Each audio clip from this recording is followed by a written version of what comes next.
From Houston's Rice Hotel, Senator John Kennedy is about to address a special meeting of the Greater Houston Ministerial Association, to which he has been invited. During this telecast, Senator Kennedy will participate in an informal question and answer period. The telecast of this meeting is sponsored by the Kennedy Johnson Texas Campaign Committee and is being seen throughout Texas on a special 22-station network. The audience you are seeing is composed of clergymen of the Houston area who have been invited by the association. Reverend Herbert Mesa will introduce the Democratic presidential candidate. The meeting is about to be called to order by the president, Reverend George Reck. May I call this special meeting of the Association of Ministers of Greater Houston to order. Let us stand for prayer. God be merciful unto us and bless us, and cause his face to shine upon us, that thy way may be known upon earth, thy saving health among all nations. God shall bless us, and all the ends of the earth shall praise him. With these words of the psalmist, we stand before thee, O God, as our only sovereign Lord. Forgive us, good Lord, and show us thy mercy.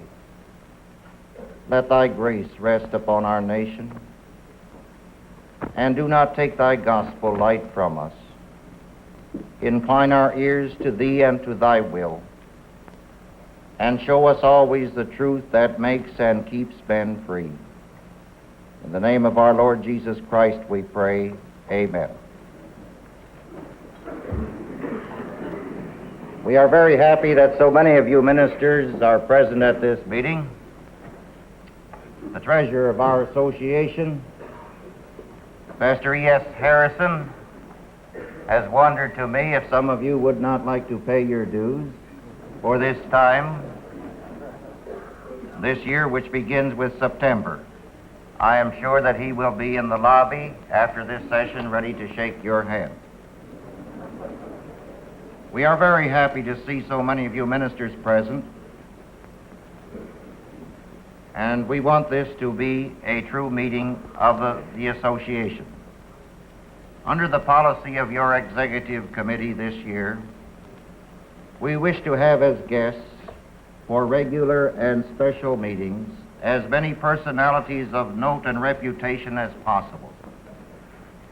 The purpose, of course, is to provide not only a good program, but to give knowledge and enlightenment to the spiritual leaders of our community. Thus, a similar invitation was extended by the association to Mr. Nixon. Please understand that this is not a political rally. This is a meeting of the Association of Ministers, and we rely upon your sense for good order, proper respect for the nominee to the highest office of our land, and good Christian behavior generally. Our little mouse has grown into a lion of significance. This has not been our original intention, but things happen these ways. Nevertheless, may the atmosphere be informal here, an informal gathering of, and may this such atmosphere be maintained. May I speak a welcome to all of you. I am the Reverend Herbert Mesa, Vice President of the Association and our Program Chairman.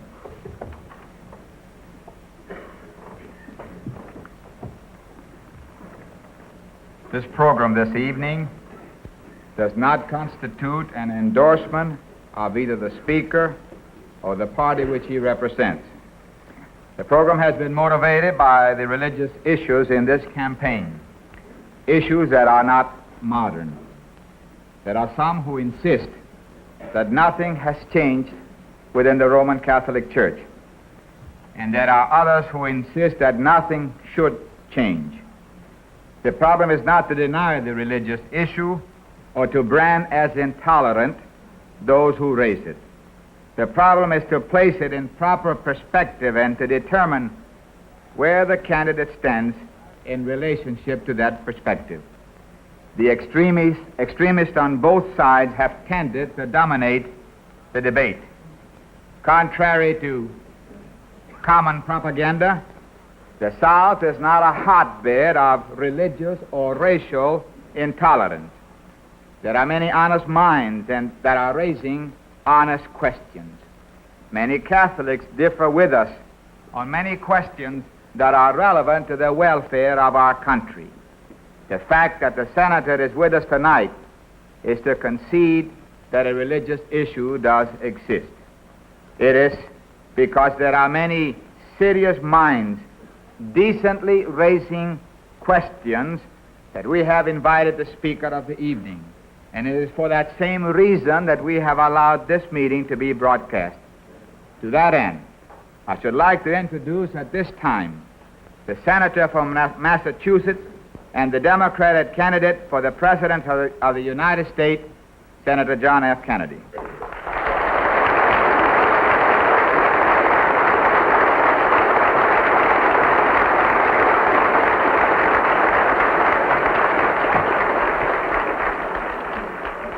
Reverend Mesa, Reverend Rock, I'm grateful for your generous invitation to state my views. While the so-called religious issue is necessarily and properly the chief topic here tonight, I want to emphasize from the outset that I believe that we have far more critical issues in the 1960 campaign. The spread of communist influence until it now festers only 90 miles from the coast of Florida, the humiliating treatment of our president and vice president by those who no longer respect our power, the hungry children I saw in West Virginia, the old people who cannot pay their doctor's bills, the families forced to give up their farms, an America with too many slums, with too few schools, and too late to the moon and outer space. These are the real issues which should decide this campaign, and they are not religious issues. For war and hunger and ignorance and despair know no religious barrier. But because I am a Catholic, and no Catholic has ever been elected president, the real issues in this campaign have been obscured, perhaps deliberately, in some quarters less responsible than this. So it is apparently necessary for me to state once again, not what kind of church I believe in, for that should be important only to me, but what kind of America I believe in. I believe in an America where the separation of church and state is absolute, where no Catholic prelate would tell the president, should he be Catholic, how to act, and no Protestant minister would tell his parishioners for whom to vote, where no church or church school is granted any public funds or political preference, and where no man is denied public office merely because his religion differs from the president who might appoint him or the people who might elect him.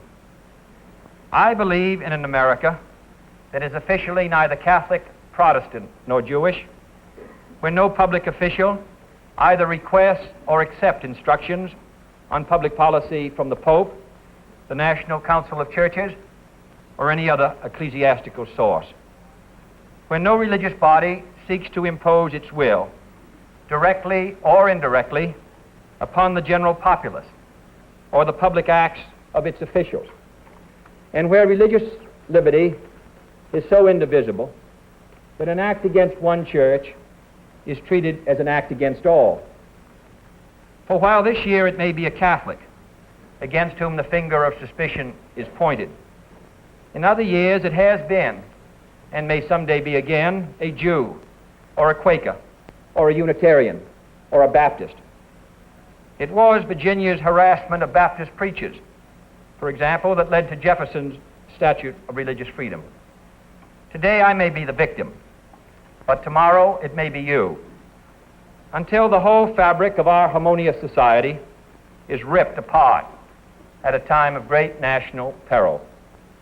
Finally, I believe in an America where religious intolerance will someday end, where all men and all churches are treated as equals, where every man has the same right to attend or not to attend the church of his choice, where there is no Catholic vote, no anti-Catholic vote, no block voting of any kind, and where Catholics, Protestants, and Jews, at both the lay and the pastoral levels, will refrain from those attitudes of disdain and division which have so often marred their works in the past, and promote instead the American ideal of brotherhood. That is the kind of America in which I believe, and it represents the kind of presidency in which I believe. A great office that must be neither humbled by making it the instrument of any religious group, nor tarnished by arbitrarily withholding its occupancy from the members of any one religious group. I believe in a president whose views on religion are his own private affair, neither imposed upon him by the nation, nor imposed by the nation upon him as a condition to holding that office. I would not look with favor upon a president working to subvert the First Amendment's guarantees of religious liberty, nor would our system of checks and balances permit him to do so. And neither do I look with favor upon those who would work to subvert Article 6 of the Constitution by requiring a religious test, even by indirection. For if they disagree with that safeguard, they should be openly working to repeal it. I want a chief executive whose public acts are responsible to all and obligated to none, who can attend any ceremony, service, or dinner his office may appropriately require him to fulfill, and whose fulfillment of his presidential office is not limited or conditioned by any religious oath, ritual, or obligation.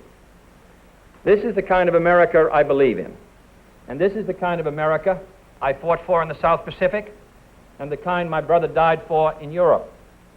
No one suggested then that we might have a divided loyalty, that we did not believe in liberty, or that we belonged to a disloyal group that threatened, I quote, the freedoms for which our forefathers died.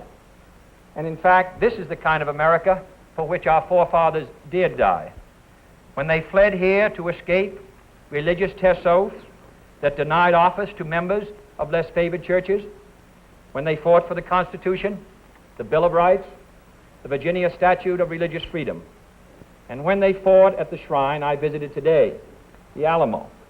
For side by side with Bowie and Crockett died Fuentes and McCafferty and Bailey and Bedillo and Carey, but no one knows whether they were Catholics or not, for there was no religious test there.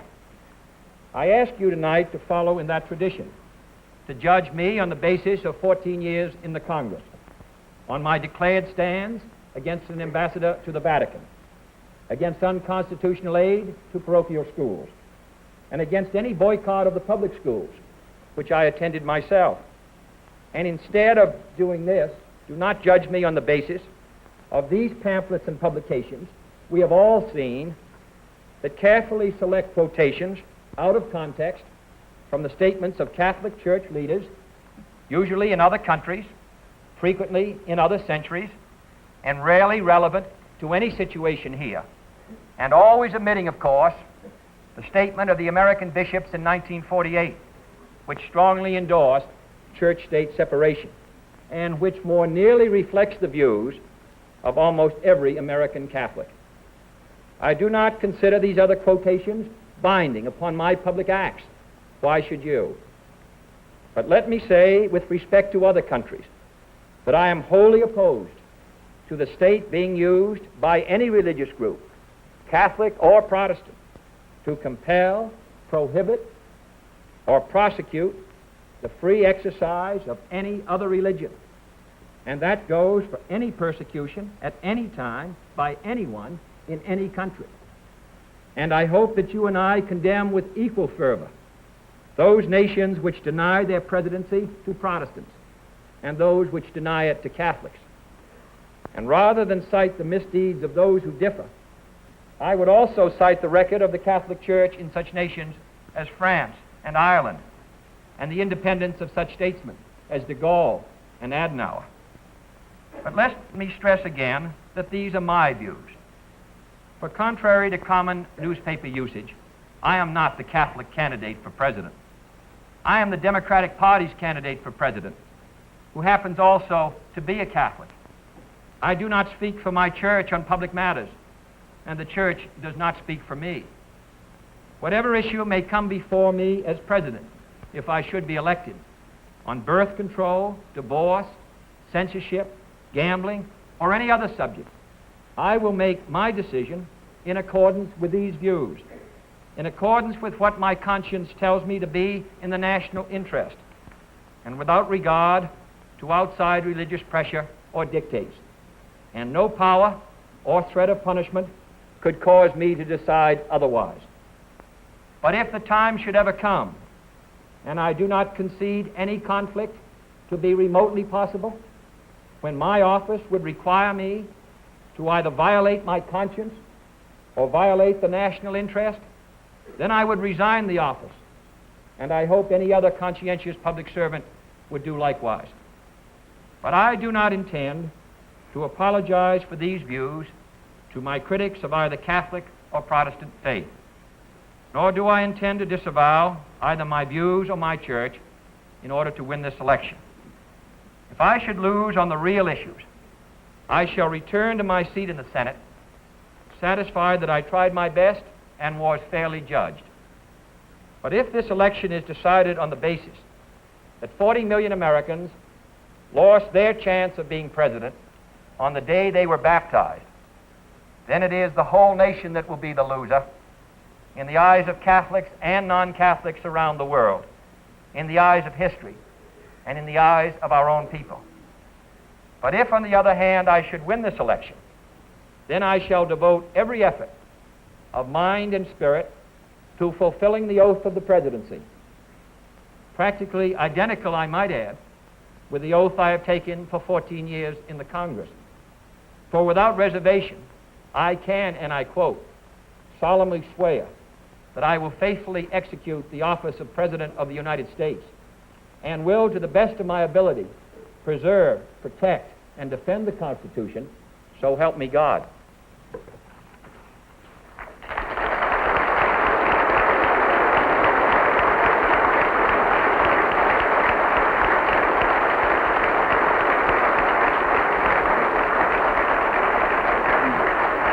Gentlemen,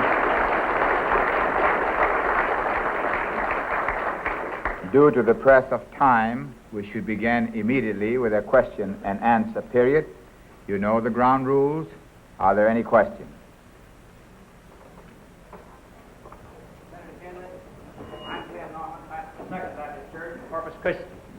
I think I speak for many that do not in any sense discount or in any sense doubt your loyalty and your love to this nation, or your position that's in accord with our position in regard to the separation of church and state.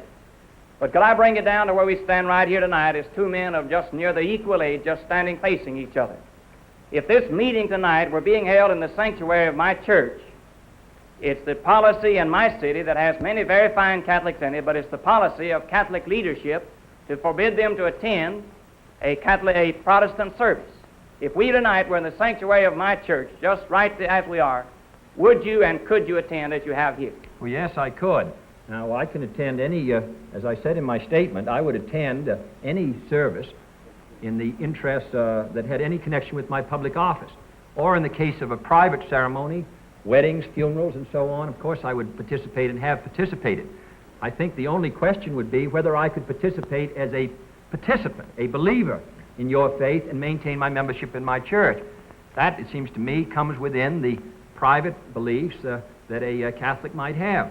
But as far as whether I could attend this sort of a function in your church, whether I, as senator or president, could attend a function in your service connected with my position of office, then I could attend. Very and would closely attend. allied to it was the position in regard to the chapel of the chaplains that was dedicated, which I believe you have once had accepted the invitation to attend. That's correct. And then the press has said that I believe Cardinal Dougherty brought pressure and you refused and did not attend. I'll be delighted to explain because that seems to be a matter of great interest. I was invited in 1947, after my election to the Congress, by Dr. Poling to attend a dinner to raise funds for an interfaith chapel in honor of the 4 chaplains who went down on the Dorchester. This was 14 years ago. I was delighted to accept because I thought it was a useful and worthwhile cause.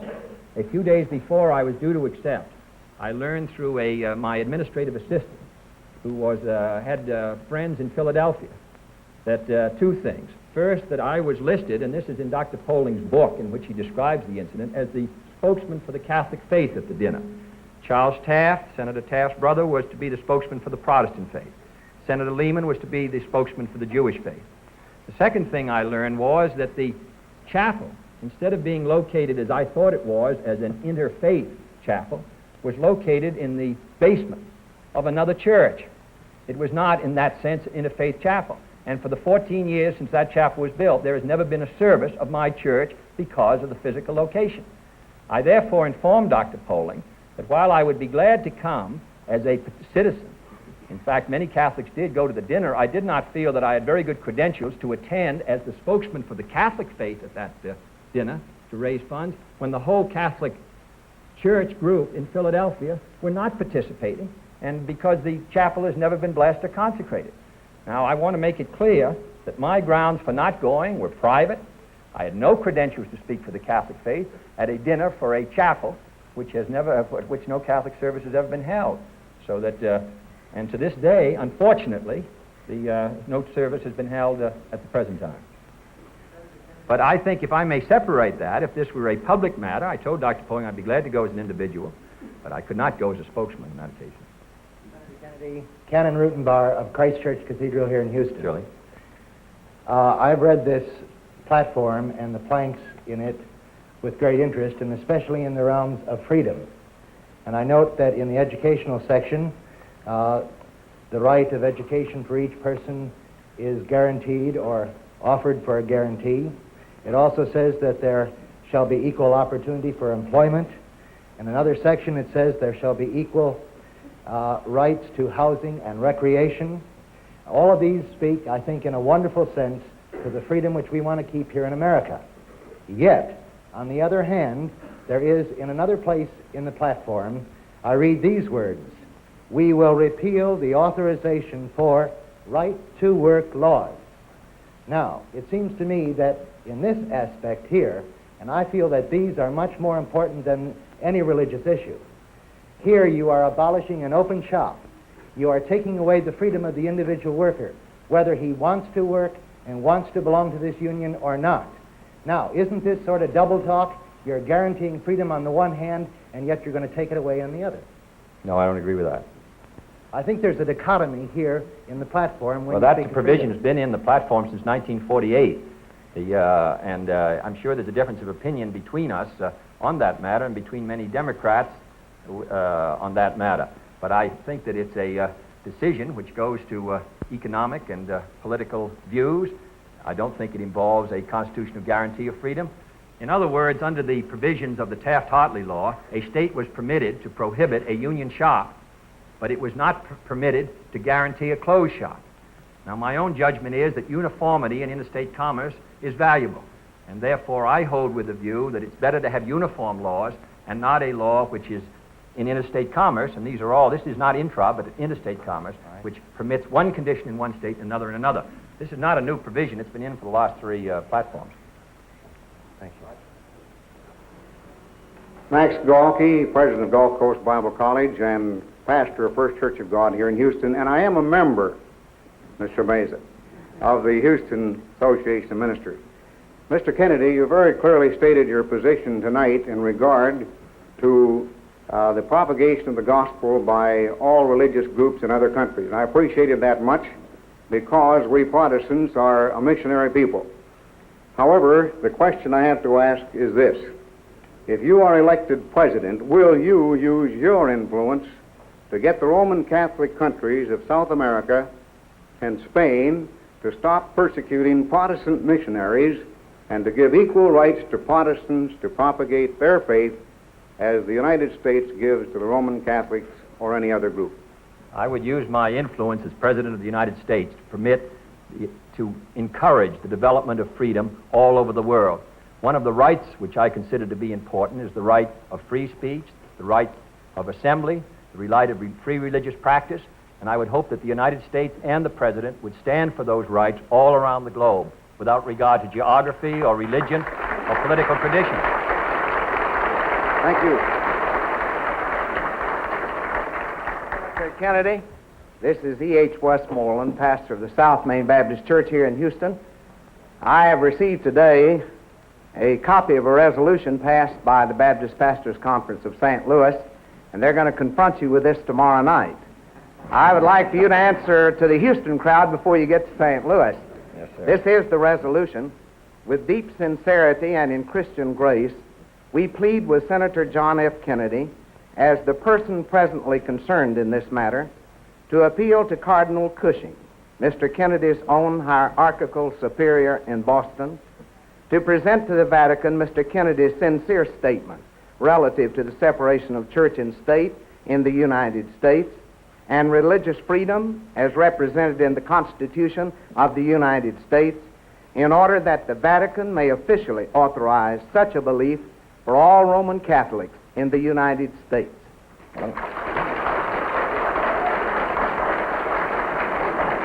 May I just say that as I do not accept the right of any, as I said, ecclesiastical official to tell me what I shall do in the sphere of my public responsibility as an elected official, I do not propose also to ask Cardinal Cushing to ask the Vatican to take some action. I do not propose to interfere with their free right to do exactly what they want. There is no doubt in my mind that the viewpoint that I have expressed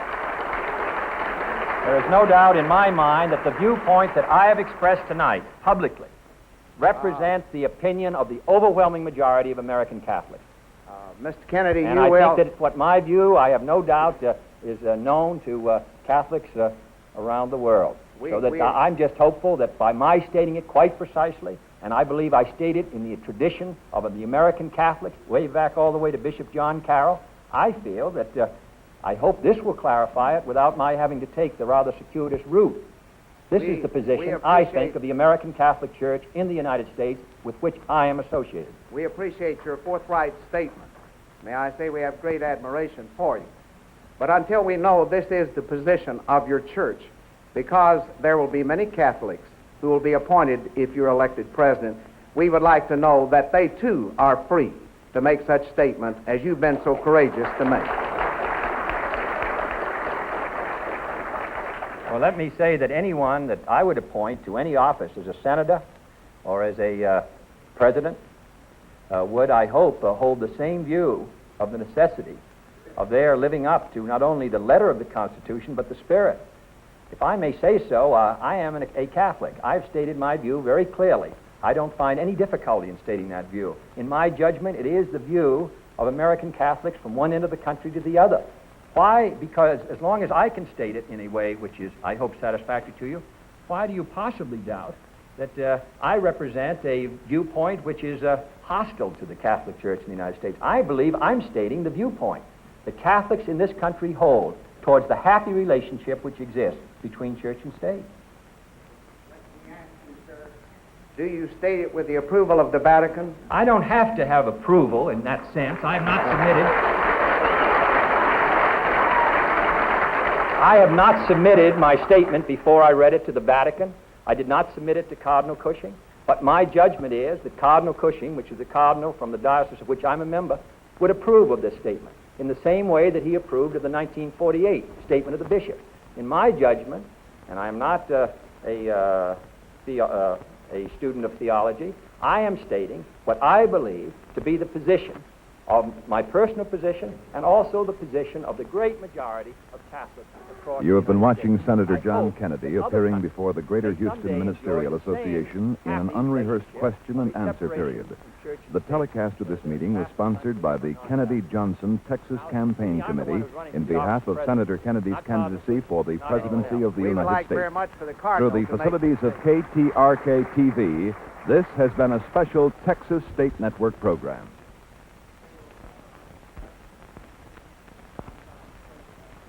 A statement from you. Today I had telephone conversation with Dr. Poling and received this telegram from him. I'm sure you would like to clear this matter up. Let me read briefly from his telegram. The Memorandum on Religion as an election issue prepared by Senator Kennedy's associates has a section on the polling incident. This section contains serious factual errors. I believe the senator will wish to correct the errors or that he will wish to withdraw that section. the original draft of the program on the interfaith dinner held in the Bellevue Stratford Hotel on December 15, 1947, identified Mr. Kennedy, then Congressman from Massachusetts, as Honorable John F. Kennedy, Congressman from Massachusetts. Mr. Kennedy was never invited as an official representative of a religious organization, nor indeed as the spokesman for the Catholic faith. No speaker on that occasion, Catholic, Jew, or Protestant, was identified by his faith. When, 2 days before the dinner occasion, Mr. Kennedy canceled his engagement, he expressed his regret and grief, but stated that since His Eminence the Cardinal requested him not to come, he, as a loyal son of the Church, had no other alternative. Therefore, it was necessary to destroy this first program and to reprint. Now I will state again the words that I used are a quotation from the Reverend Polling's book, Spokesman for the Catholic Faith, the book which was produced about a year ago, which first discussed this incident. Secondly, my memory of the incident is quite clear. In fact, it's as good as Reverend Polling's, because when the matter was first discussed, Reverend Polling stated that the incident took place in 1950, and it's only in the last 2 months that it has come forward that the incident took place in 1947. Thirdly, I never discussed the matter with Cardinal Doherty in my life. I've never spoken to the Cardinal. I first learned of it through Mr. Reardon, who was my administrative assistant, who knew of Mr. Doyle, who worked for the National Catholic Welfare Conference, who stated that there was a good deal of concern among many of the church people in Philadelphia because the location of the chapel and because no service would ever be held in it because it was located in the basement of another church. It was an entirely different situation than the one that I had confronted when I first happily accepted it. Now, there were 3 speakers. Kennedy was one of them. Taft was the second. Senator Lehman was the third. I don't think I misstated that one of them was supposed to speak for the Catholic faith as a spokesman, in Mr. Polling's words, one of them for the Protestant faith, and one for the Jewish faith. Now, all I can say to you, sir, is this chapel, I was glad to accept the invitation. I did not clear the invitation with anyone. It was only when I was informed that I was speaking, and I was invited, obviously, as a serviceman because I came from a prominent Catholic family, that I was informed that I was there really, in a sense, without any credentials. The chapel, as I have said, has never had a Catholic service. It is not an interfaith chapel. And therefore, for me to participate as a spokesman in that sense for the Catholic faith, I think would have given an erroneous impression. Now, I've been there 14 years. This took place in 1947. I'd been in politics probably 2 months and was relatively inexperienced. I should have inquired before getting into the incident. Is this the best that can be done after 14 years? Is this the only incident can be shown?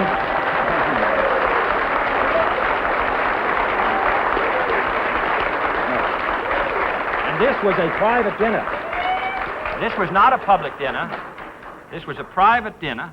This did not involve my responsibilities as a public official. My judgment was bad only in accepting it without having all the facts, which I wouldn't have done at a later date. But I do want to say that I've been there for 14 years. I have voted on hundreds of matters, probably thousands of matters, which involve all kinds of public questions, some of which border on the relationship between church and state. And quite obviously, that record must be reasonably good, or we wouldn't keep hearing about the polling incident. Senator Kennedy. In addition, yes, I don't mean to be disrespectful to Reverend Polling. I have high regard for his son. I have high regard for Dr. Polling. I don't like to be in a debate with him about it, but I must say, even looking back, I think it was imprudent of me to have accepted without more information. But I don't really feel that it demonstrates an unfitness to hold a public office. The reason for our concern is the fact that your church has stated that it has the privilege and the right and the responsibility to direct its members in various areas of life, including the political realm. And we believe that history and observation indicate that it has done so, and we raise the question because we would like to know if you are elected president and your church elects to use that privilege and obligation, what your response will be under those circumstances. If my church attempted to influence me in a way which was improper or which affected adversely my responsibilities as a public servant sworn to uphold the Constitution, then I would reply to them that this was an improper action on their part, that it was one to which I could not subscribe, that I was opposed to it, and that it would be an unfortunate breach of an interference with the American political system. I'm confident that there would be no such interference. We've had 2 Chief Justices of the Supreme Court who were Catholics. We've had 3 prime ministers of Canada in this century. I've already mentioned Mr. de Gaulle and Mr. Adenauer. My judgment is that an American who is a Catholic, who is as sensitive as a Catholic must be who seeks this high office, as exposed to the pressures which whirl around us, that he will be extremely diligent in his protection of the constitutional separation. We would be most happy to have such a statement from the Vatican.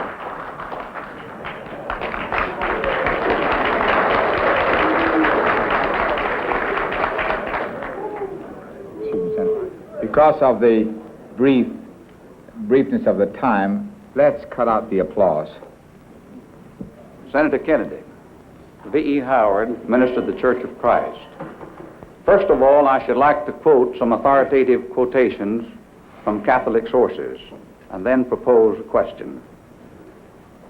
So that a false statement, knowingly made to one who has not a right to the truth, will not be a lie. Catholic Encyclopedia, Volume 10, page 696, quoting, however, we are also under an obligation to keep secrets faithfully, and sometimes the easiest way of fulfilling that duty is to say what is false or tell a lie. Catholic Encyclopedia, Volume 10, page 195. When mental reservation is permissible, it is lawful to corroborate one's utterances by an oath, if there be an adequate cause. Article on perjury, Catholic Encyclopedia, Volume 11, page 696.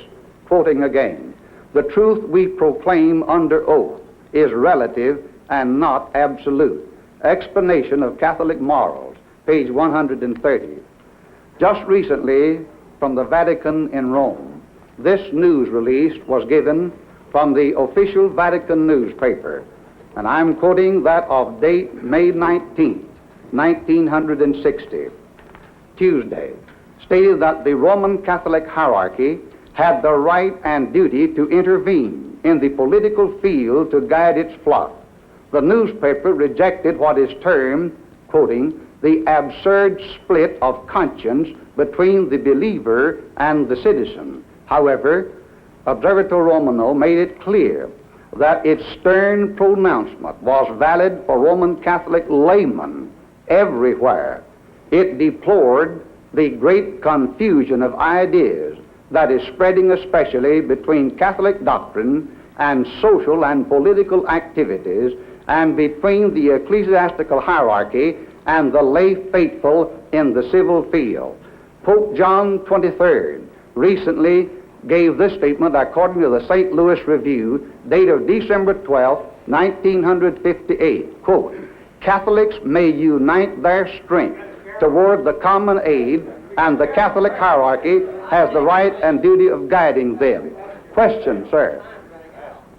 Do you subscribe to the doctrine of mental reservation, which I have quoted from the Catholic authorities? Do you submit to the authority of the present Pope, which I have quoted from in these quotations? Well, let me say in the first place, I've not read the Catholic Encyclopedia, and I don't know all the quotation which you're giving me. I don't agree with the statement. I find no difficulty in saying so, but I do think probably I could make a better comment if I had the entire quotation before me. But in any case, I had not read it before, and if the quotation is meant to imply that when you take an oath, you don't mean it, or if that it's proper for you to take oaths and then break them, that it's proper for you to lie, if that is what this states, and I don't know whether that's what it states unless I read it all in context, and then of course I would not agree with it.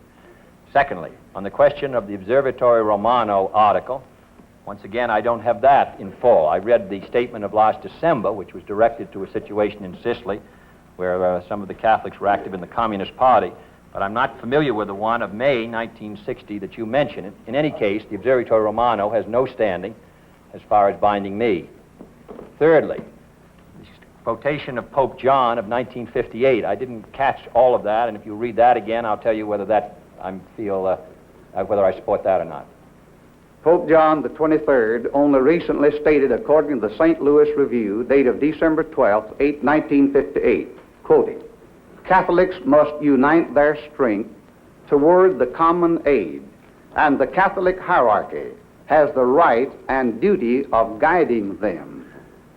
Yes. Do you subscribe to that? Well, now, I couldn't describe guiding them in what area. If you're talking about in the area of faith and morals, in the instructions of the church, I would think any Baptist minister or congregational minister has the right and duty to try to guide his flock.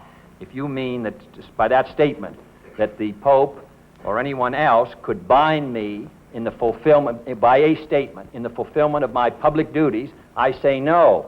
If that statement is intended to mean, and it's very difficult to comment on a sentence taken out of an article, which I have not read, but if that is intended to imply that the hierarchy has some obligation, or has an obligation to attempt to guide the members of the Catholic Church, then that may be proper. But it all depends on the previous language of what you mean by guide. If you mean direct or instruct on matters dealing with the organization of the faith, the details of the faith, then of course they have that obligation. If you mean that by that, under that, he could guide me, or anyone could guide or direct me in fulfilling my public duty, then I do not agree.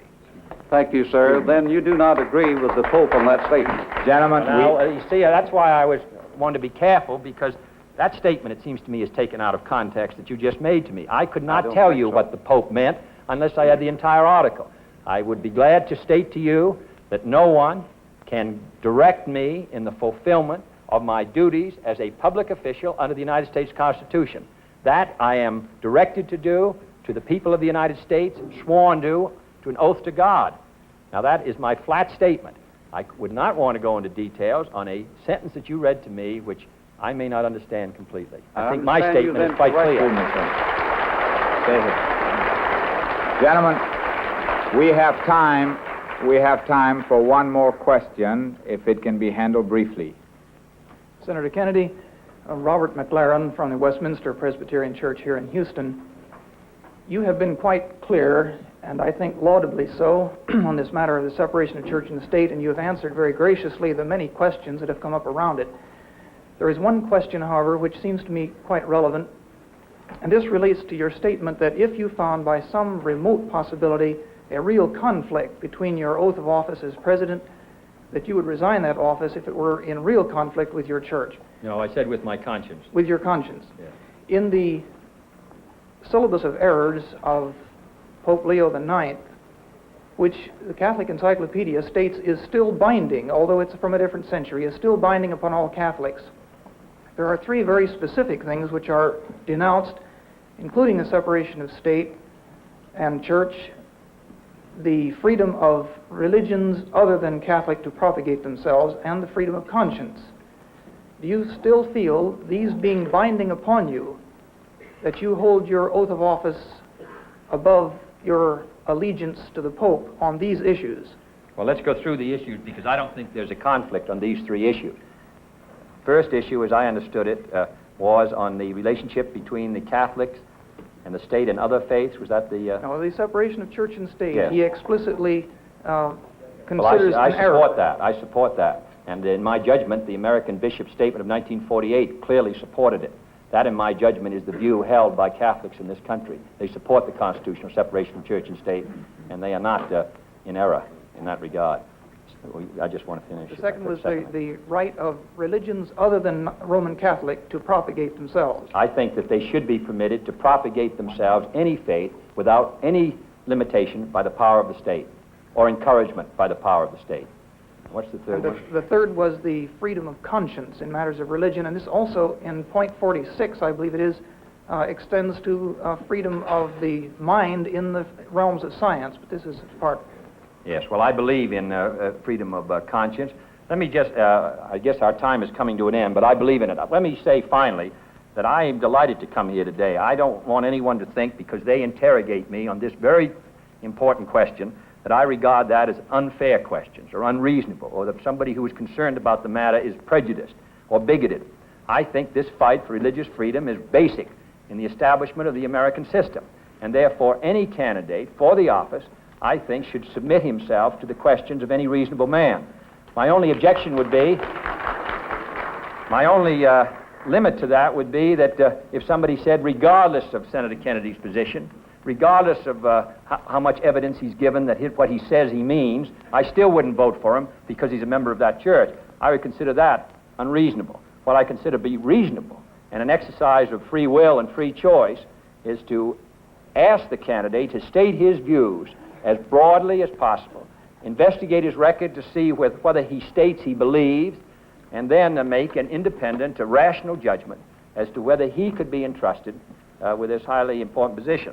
So I want you to know that I'm grateful to you for inviting me tonight. I'm sure that I have made no converts to my church, but I do hope, that at least my view, which I believe to be the view of my fellow Catholics who hold office, I hope that it may be of some value in at least assisting you to make a careful judgment. Thank you.